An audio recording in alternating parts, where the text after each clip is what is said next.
जय मसीह। आज हम पहले क्रंथियों की किताब इसका 14 अध्याय का दूसरा वचन पर मनन करेंगे। क्योंकि जो अन्य भाषा में बातें करता है वह मनुष्य से नहीं परंतु परमेश्वर से बातें करता है, इसलिए कि उसकी बातें कोई नहीं समझता, क्योंकि वह भेद की बातें आत्मा में होकर बोलता है।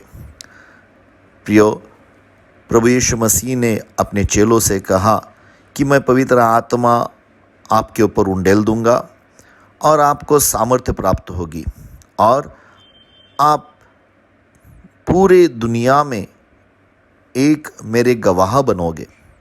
पेंतिकोस्त के दिन पवित्र आत्मा उंडेल दिया गया और उसी दिन सब चेले, जो 120 चेले थे, उन्हें अन्य अन्य भाषा में बात करने का सामर्थ्य मिला, जो भाषा वो नहीं समझते थे। हम जानते हैं कि यही सबसे पहला चिन्ह पवित्र आत्मा आने के बाद हर चेले को मिला, वो है अन्य भाषा में प्रार्थना करना। जब पवित्र आत्मा का बपतिस्मा होता है तब वहाँ पर अन्य भाषा का चिन्ह प्राप्त होता है। कुछ लोग ऐसे कहते हैं कि हमें अन्य भाषा बोलने की ज़रूरत नहीं है, अगर हमें पवित्र आत्मा मिलता है तो हमें अन्य भाषा बोलने की ज़रूरत नहीं है।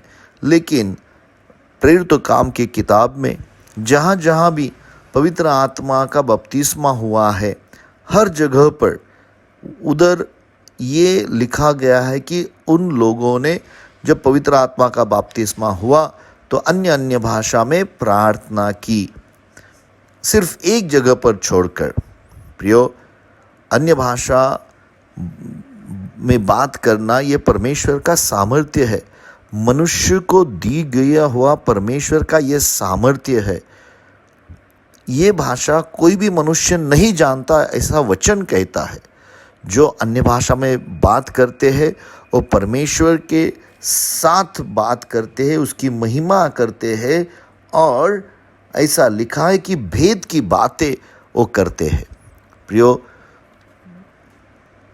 यहाँ पर हम देखते हैं पहले क्रंथियों की किताब इसका 14 अध्याय का 4था वचन हम पढ़ेंगे। क्या लिखा है?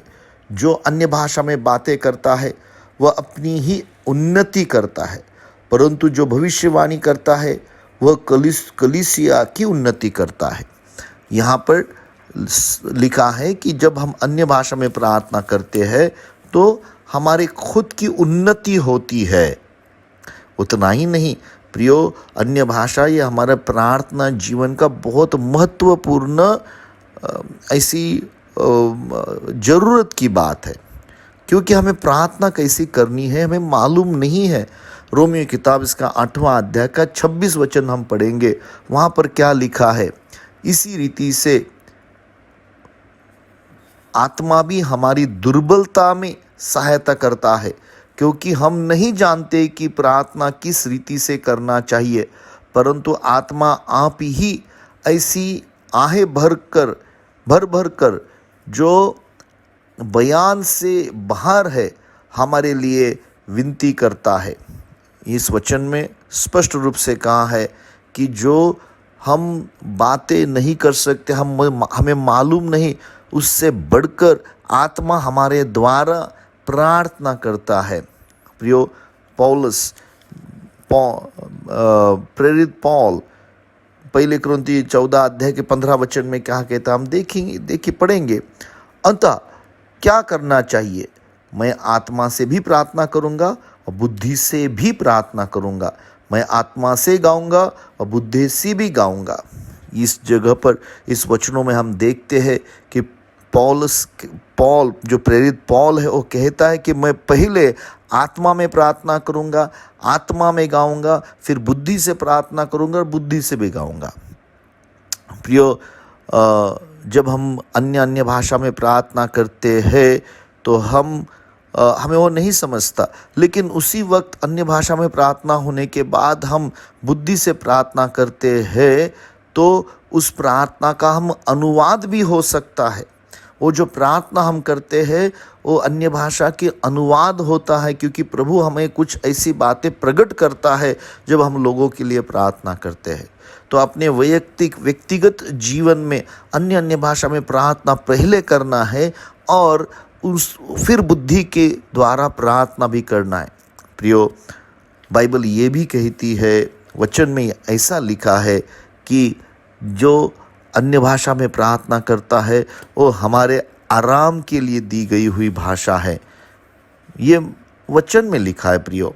यशायाह की किताब इसका 28 अध्याय 11 और 12 वचन हम पढ़ेंगे।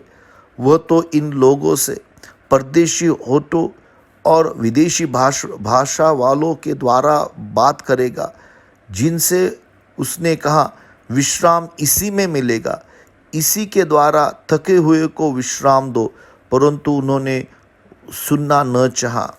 बाइबल की वचन कहती है ये बातें हमें विश्राम की बातें हैं, लेकिन बहुत सारे लोग इस पर विश्वास नहीं करते।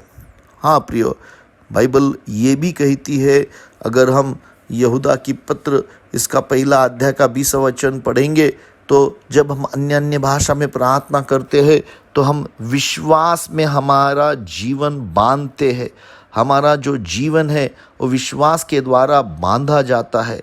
उतना ही नहीं, अन्य भाषा हमें विश्राम देती है, हम उस पर आराम से जीवन, लेकिन बहुत लोग इसे मानते नहीं। मेरे भाइयों बहनों, आज पिता परमेश्वर से प्रार्थना कीजिए कि पिता तेरी आत्मा से मुझे भर दे, और विश्वास से अन्य अन्य भाषा में प्रार्थना करना शुरू कीजिए। पवित्र आत्मा का बपतिस्मा स्वीकार करना है। परमेश्वर ने पवित्र आत्मा पेंतिकोस्त के दिन उंडेल दिया है। पवित्र आत्मा आज हमारे बीच में इस पृथ्वी पर काम कर रहा है। वो चाहता है कि आप में आप बसे और उसका सामर्थ्य आपके द्वारा काम करे। प्रभु करो आपको ये वचन समझ में आए और आज का दिन आपको आशीषित हो, पवित्र आत्मा में भरा हुआ हो और उसकी महिमा करने वाला दिन हो। प्रभु यीशु मसीह के नाम से आज का दिन आपको आशीषित हो। God bless you. Thank you. आमीन।